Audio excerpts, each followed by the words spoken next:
Hi, Susan Bruce here. I am a non-attorney advocate. I'm a longtime member of COPAA. Today, we're presenting to you parent rights under the Individuals with Disabilities Education Act, the basics. This project is possible and thanks to the support from the Oak Foundation. And I'm Suzanne Gall. I'm a special education COPA legal fellow at Disability Rights Oregon. And COPA is a 501c3 nonprofit organization where the movement for education equity gains its strength. Procedural safeguards are the rules that outline educational rights for students and parents and explain steps to challenge a school district's decision. These must be given to you upon request of an initial evaluation at least once per year, whenever you request those, and whenever a parent files a complaint. Parents need to understand what those rights are to be able to meaningfully participate in the process. You are a member of any team that develops, reviews, or revises your child's IEP. You have the right to participate in all meetings that are related to things like your child's identification, the evaluation, and the educational placement.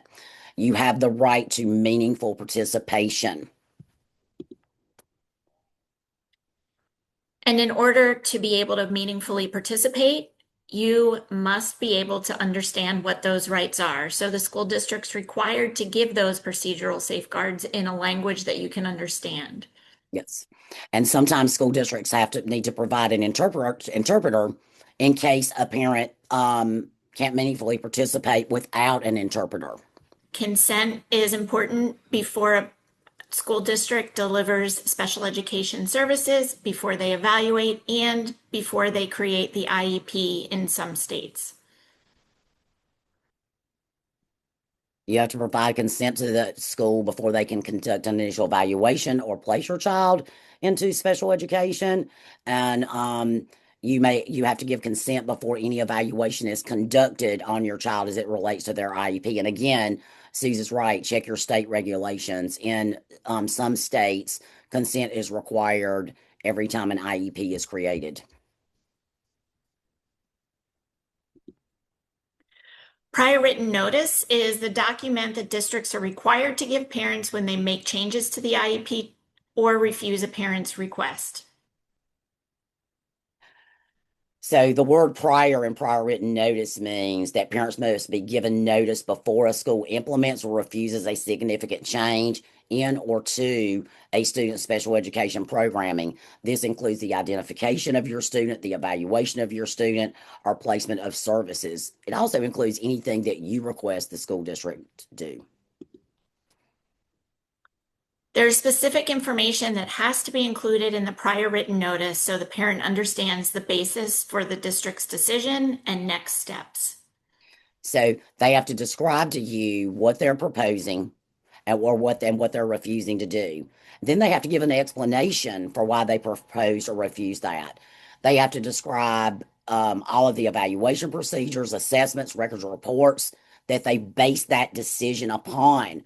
And then they also have to let you know that you have protections under the Individuals with Disabilities Education Act, which are these procedural safeguards, and how to obtain a copy of the descriptions of those safeguards. They also have to include information about places you can contact so you can better understand what your rights are. And that could be your Parent Training and Information Center or some other organization.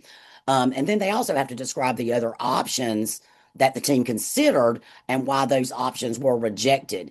And then it should contain other information or factors that are relevant to the school's proposal or refusal. If a parent changes his or her mind, the parent can revoke consent. Yeah, if you do revoke consent though in writing for your students receipt of special education services after the student is initially provided special education related services, the school district is not required to amend the child's records to remove any references to the child's receipt of special education related services because of the revocation of that consent. And there are legal requirements before consent can be revoked. Yes, you must do it in writing. And then the district must issue prior written notice. Remember, anything that is a significant change. So they would have to issue prior written notice on that. Now, something that I want to caution you about is once your student is no longer, has you've revoked consent, your student is no longer considered a student with disability once the prior written notice is issued. However, you should consider Section 504 of the Rehabilitation Act. And districts are required to allow parents access to their child's educational records. This is to help you meaningfully participate in the process. You have the right to review all educational records related to your child, and this could include any data related to the tracking of progress, the delivery of services, um, test protocols, and you can also, before meetings, request drafts of IEPs and evaluation reports. If you don't have those before these meetings, it's a little hard for you to meaningfully participate. So you should always request those in advance of meetings and just put in your letter, because you got to do it in writing, that you need these documents in order to meaningfully participate. And step one of creating the IEP is having the team meeting. Parents play an important role in that meeting. The meetings have to be held at a mutually agreed upon time and place. So if you can't make a meeting, you need to respond back to their request that you cannot be there, and then give them additional dates you can be there. You also have the right to invite anyone you choose, such as a family member, an advocate, a friend, or someone that has knowledge or expertise about your student. And the team must consider your input, including your concerns about goals, services, any suggestions you have to make. And again, if the draft is written before the meeting, you need to request a copy so you can have time to review. And there are steps that a parent can take when the parent disagrees with the IEP team decision. So there are a lot of ways that you can resolve disputes. One of them would be like filing for mediation, filing a state level complaint, or a formal due process hearing.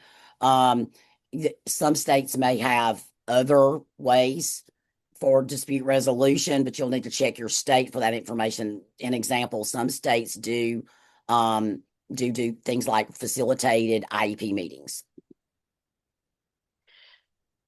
In this process, you may not agree with the evaluations the school district does. You can challenge these opinions through independent educational evaluations. So for any evaluation that the district does on your student, one that you give consent for, you have the right to request an independent educational evaluation.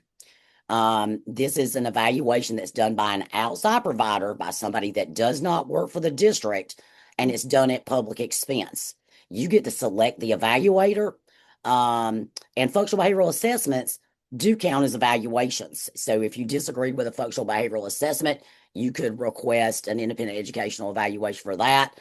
And lastly, the school district must either agree to fund the independent educational evaluation, or they have to take you to due process to demonstrate that their evaluation is appropriate. Your child's records have to be kept confidential.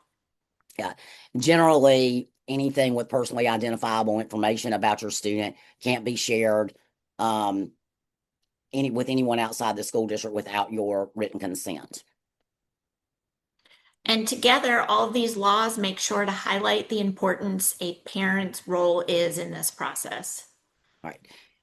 You have the right to have prior notice of meetings, so you need to be informed in enough time for you to be able to attend those meetings. They should be held at a mutually agreed upon time and place. And school districts must offer alternative ways for parents to participate. Things like Zoom, Google Meet, that kind of thing. You have the right to request an IEP meeting at any time. And you also have the right to bring someone with you to those meetings. You matter as the parent. You know your kid better than anyone. You have the right to participate meaningfully in your child's education, and knowing your rights is powerful. Feel free to go to COPAA.org if you have further questions on your procedural rights.